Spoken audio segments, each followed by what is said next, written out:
Well, hello everyone. Welcome to another edition of the Just Face It show with your girl Staffy B. Just Face It on location. That's right. Listen, I am so excited today.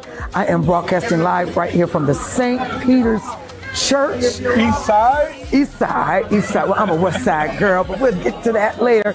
But listen, standing next to me right now is the most wonderful pastor here of this church. But today, we're going to talk about him in a whole different light because he is now, I think this is two-time author. Yeah, this is my Second book has come out. And listen, I always say that he is such a deep pastor. Oh, Lord. But welcome, none other than Pastor Raymond Davis to the show. Welcome to the show. Thank you. So,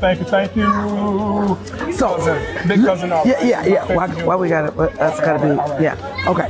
Let's just jump right in. Listen, this is your second book, but let's go back to your humble beginnings before we get to how we got to this, because when I turn this around, everybody, you'll understand what I'm saying, how deep this book is. Yeah, it's pretty profound. But let's go back to your humble beginnings. Pastoring was not always on your list of things to do. No, not at all. So humble beginnings is just being content with being a drummer. A drummer? Drummer of the church. Okay. Yeah, and then that, I don't know, then that transitioned into playing the organ. Okay. Playing the organ and transitioning now to pastoralship and now authorship. Well, let's not forget recording artist as well, because I got a whole new song out right now. Absolutely, that you should have had with this book, but today. No, it is with the book, it's and the song is out. The song is out. It's called Easy. It's called Easy. And it's featuring my daughter, the singing sensation. Not the blind sensation, but the the singing sensation. The singing sensation.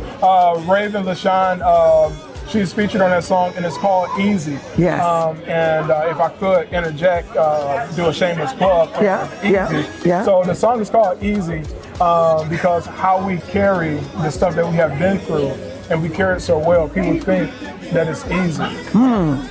But it's not. We just make it look easy. And we only make it look easy because the grace of God that's on our life and the help of God in our life has allowed us to be able to walk around and not look like what we've been through. Wow. I told y'all he was deep, didn't I tell you? Easy. And Easy popped up. It comes up because I got just all my songs in one queue kind of thing. And the song may come up anywhere, and it came up under the secular stuff. So I think the world is getting a bit of easy. And you know what? In putting it out, I do that purposely. Oh, okay. I do that purposely.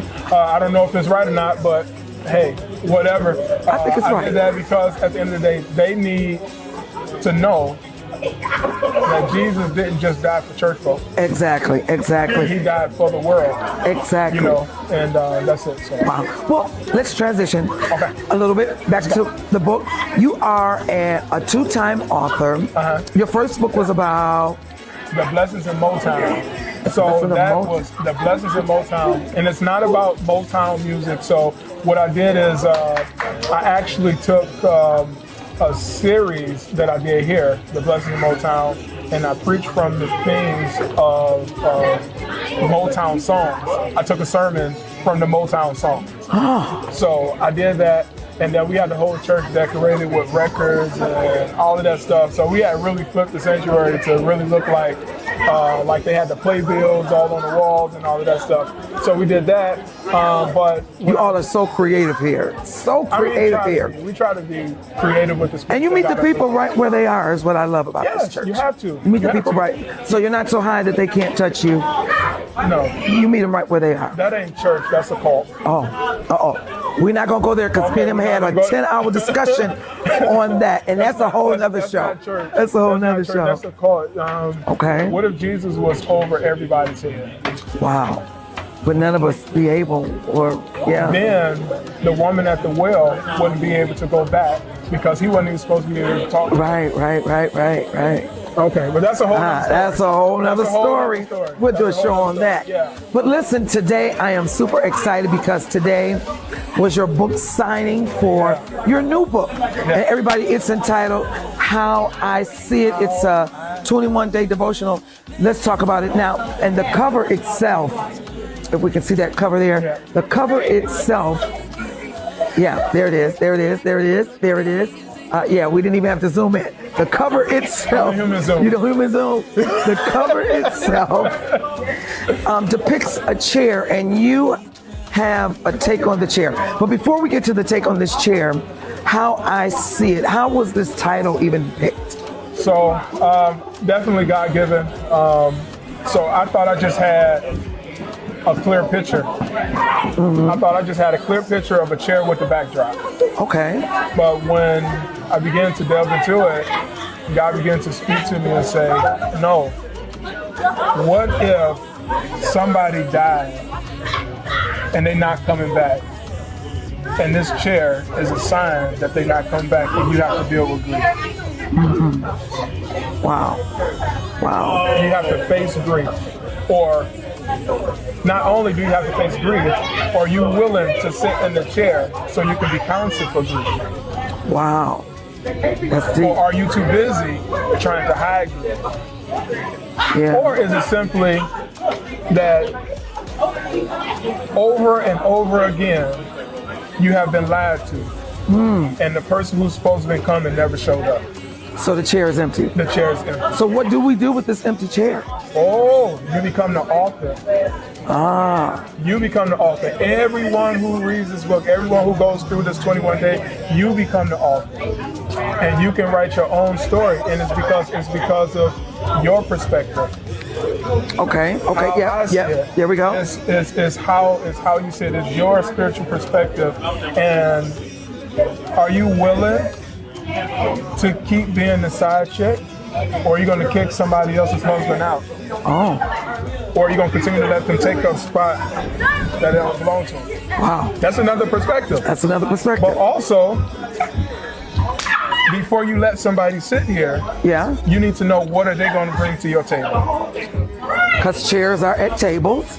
Empty chairs are at tables. It's the perspective. It's how you look at it. Okay. And that's what this is all about. So everyone becomes the author when you read this book. And so I'm going to pause you right there because I think that is a brilliant perspective, a brilliant idea that you give me an opportunity to write the first chapter of my own book, because I believe that there is a book in everybody. That's it. I believe there's a book. And not only that, I believe as well, every sermon is a book.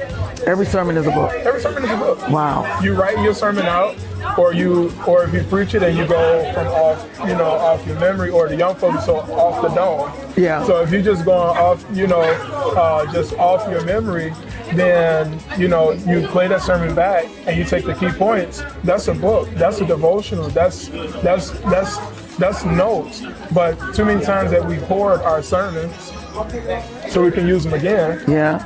And so nobody else can use them. Nobody else can use them. Yeah. But if nobody else can use it, then you hoard miracles that can help somebody else come out of what you come out of, or what you're preaching about. Well, that's an interesting point there. I always wanted to know, why do pastors get upset if they hear me use something you said and you said it publicly? So I think it's out of selfishness,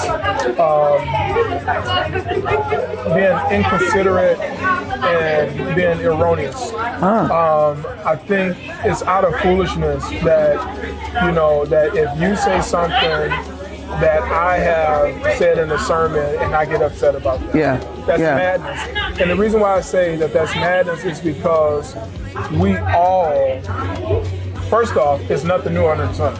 Exactly. And secondly, I look at it as if my bullets fit your gun, are you not going to kill the enemy that's out trying to get after you? What did I tell y'all? You come from different perspectives all the time. I love that. Because honestly, look at it. So if you got a gun, I got a gun. Yeah. I got bullets and you don't. Yeah. But the enemy is after you. Yeah. Are you not going to ask me for bullets because I got them? Yeah.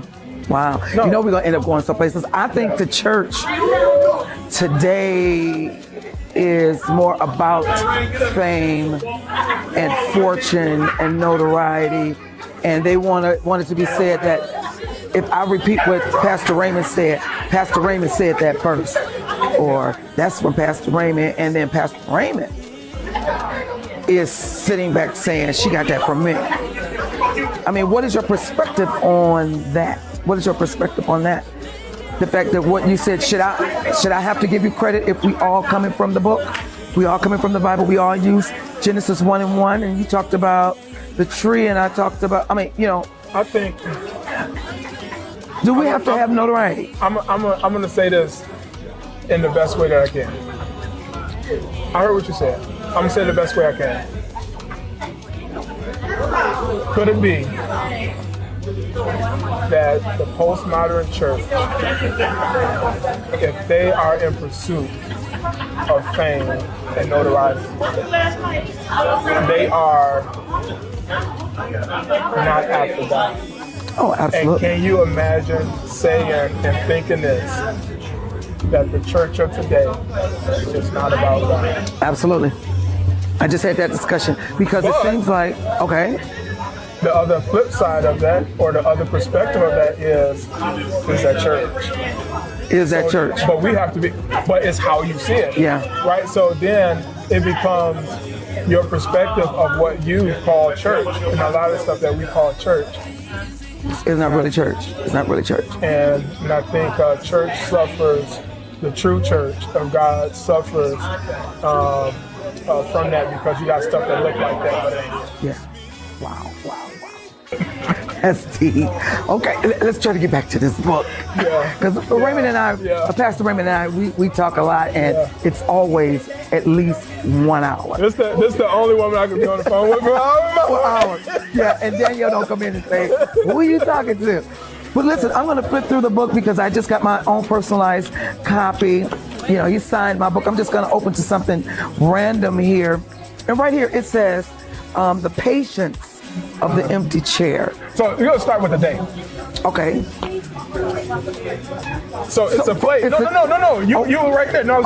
Okay. So that was number 9. Day number 9. Day 9. All right. So because this is a 21 day. 21 days. We didn't mention that. This is 21 days. Right. I flipped to day 9.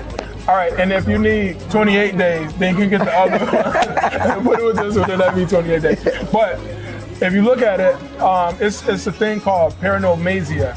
It's where you take and you do a play on words. And okay. If you look at a lot of the titles